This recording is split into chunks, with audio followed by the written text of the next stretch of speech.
Why are ballads challenging?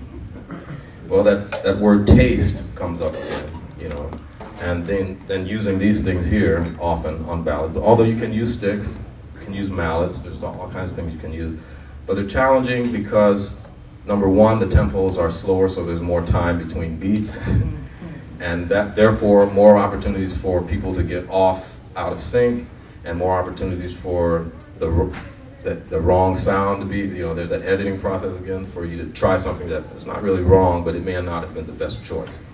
So slower tempos always are going to allow for more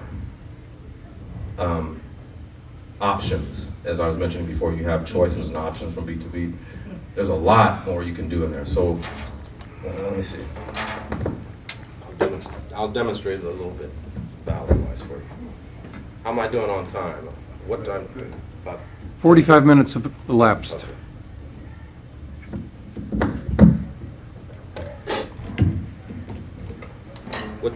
What you want to be aware of when you're playing ballads at the drum set, I spent a lot of time working on my brush sound on the snare drum to be even and smooth, and I don't like to hear the change of direction with the brushes too much.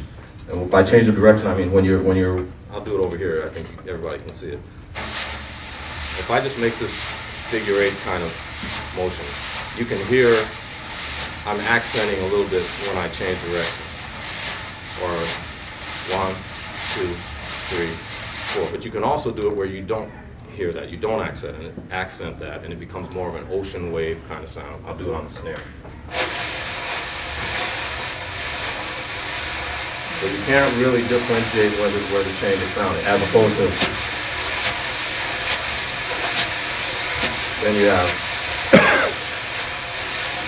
I mean, you're still going to hear subtly some change in direction. It's natural, but you want to make it as smooth as you possibly can. And I like to play brushes on all the drum heads: small tom, floor tom. Sometimes I make these kind of.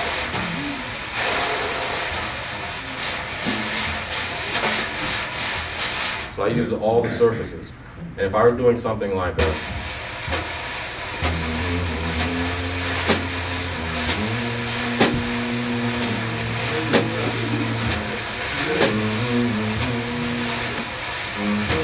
I don't have to play the hi-hat.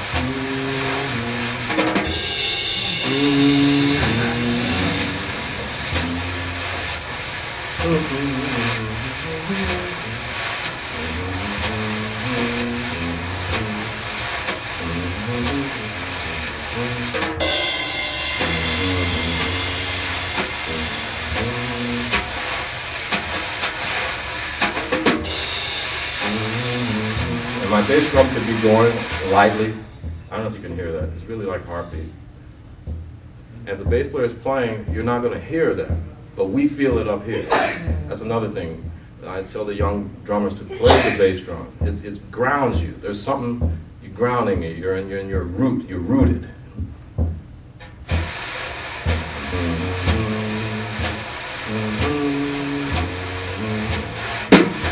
You can swing it.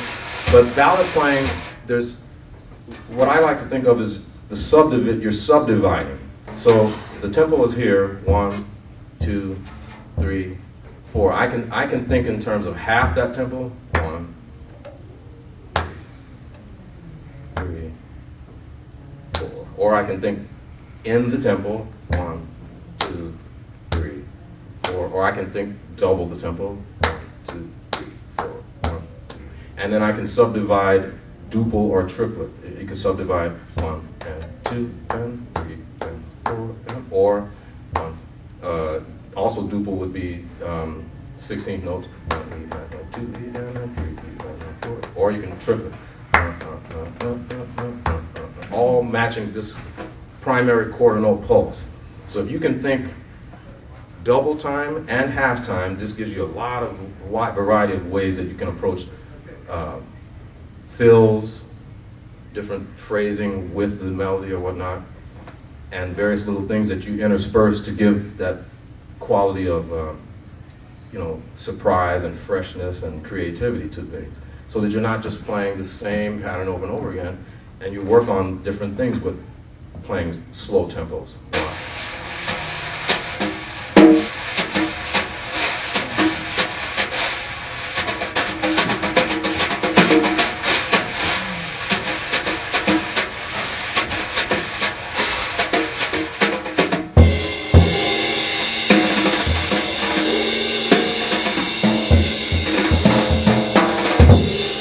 Body and soul going in my head.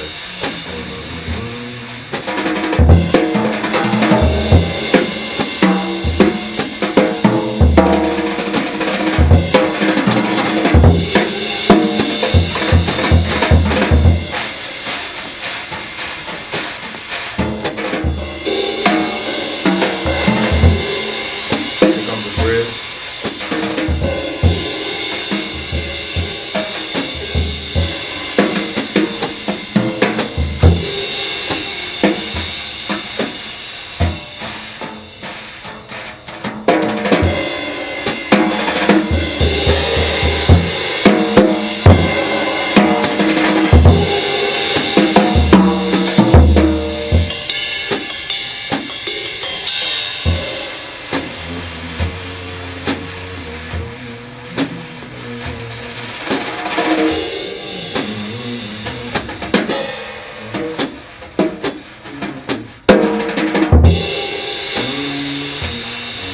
So, you know, you get the idea though.